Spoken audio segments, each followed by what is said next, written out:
আসসালামু আলাইকুম, আপনাদের সবাইকে স্বাগত জানাচ্ছি অ্যাডভোকেট ইশতিয়াক আহমেদ। আজকে যে বিষয়টি নিয়ে আলোচনা করছি তা গুরুত্বপূর্ণ, তা হচ্ছে বাটোয়ারা মামলায় ইনজাংশন চাওয়া যাবে কিনা।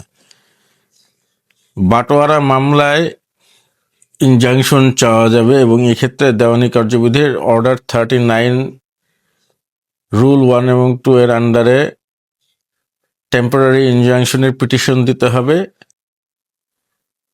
কেন দিতে হবে সেটা হচ্ছে যাতে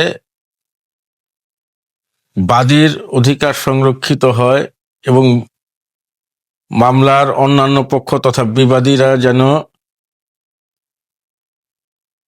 এই নালিশি সম্পত্তি বিক্রি করতে না পারে বা এর কোনো পরিবর্তন বা রূপান্তর ঘটাতে না পারে, সেই প্রাথমিক পদক্ষেপ হিসাবে এই টেম্পোরারি ইনজাংশনের পিটিশন দেওয়া যাবে এবং এটি অ্যালাউ হলে বাদী ক্ষতি হাত হতে রক্ষা পাবে। যা হোক, আজকের আলোচনা এতটুকুই। আপনাদের সুস্থতা কামনা করে বিদায় নিচ্ছি। আল্লাহ হাফেজ।